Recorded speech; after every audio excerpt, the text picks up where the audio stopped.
ninanais ng UNCTA Federation na makarating po sa aming pinagmamalaki ang bayan ng Puerto Galera. Ano po? So, welcome na welcome po kayo sa aming bayan, ang The Amazing Puerto Galera. So, in behalf po ng aming Municipal Mayor, thank you. Nagpapasalamat din po kami sa kanya sa pagbibigay sa amin ng lugar kung saan po tayo magdaraos ngayong araw na ito.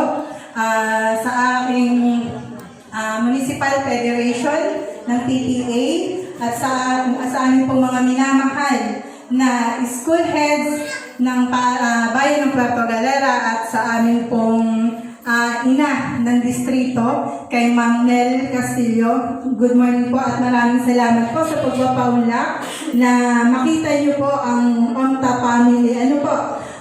Sa akin pong mga kasamahan sa UNCTA, thank you sa inyong lahat at talagang yung pala amazing ng Puerto Galera United din. Kasi yan ay nagpa-matter po din talaga ang leadership. Palakpakan po natin si Ma'am Nelia Castillo.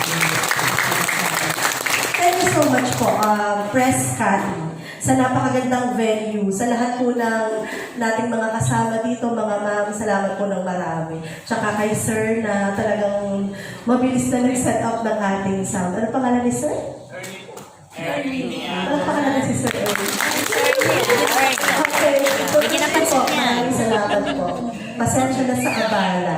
Anyway, it's an honor po na nandito po kami ni Ma'am Elaine.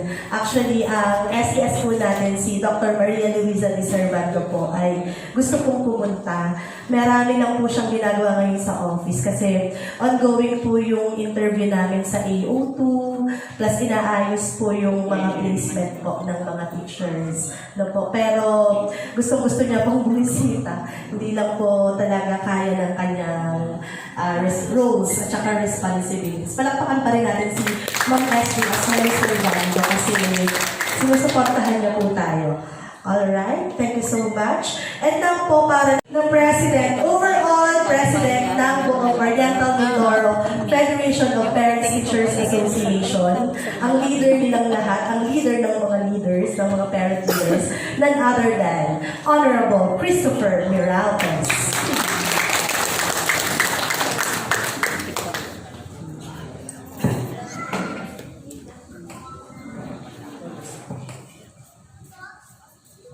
Tapos, parang nahihiya yung mic sa akin. Una po sa lahat, mataas na pasalamat at papuri sa ating dakilang lumikha at tayo ay dinala sa dakong ito ng ligtas at matiwasay.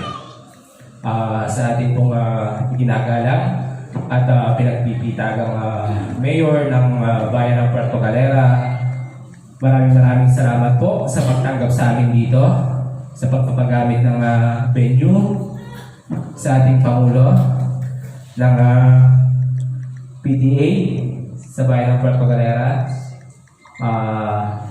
Press Cathy, Madam Tres, Treasurer. Ang mga paaralan po, talagang kinakailangan ang laging suporta ninyo. Sabi ko nga kagabi, yay na parang nangongonsensya ako ngayon sa school heads. Dahil kita-kita ko kung paano ang support na ibinibigay po ninyo sa mga paaralan.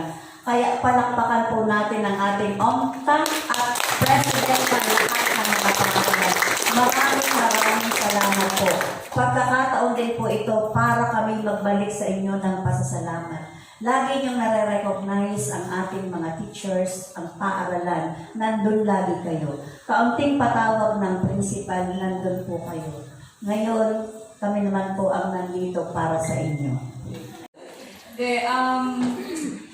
Maraming salamat po at sa totoo lang po ako ay kinakabahan kasi nung nag-uusap po kami ni Ma'am Lizette for this year, ang aming pinaka-goal po para sa UNCTA is for you, each and every one of you to work independently as a body. Kasi for the past years, ay kung napapansin niyo po, parang na-baby ng SDO ang UNCTA. So for this year, para po kayong isang agila na you will soar high, you will etc. And magiging mas ano po kayo, mas independent kayo, mas stronger as a group, mas stronger din as an individual. So, Kanilang samahan, Ma'am Marita Elby Lucila Sandoval. White Beach po, kung gusto niyo pong mamasyal, yan po ang principal na ng White Beach. Magandang umaga po sa lahat. So, kasama ko po ang aming PTA President, Pres Rebecca Manongso, at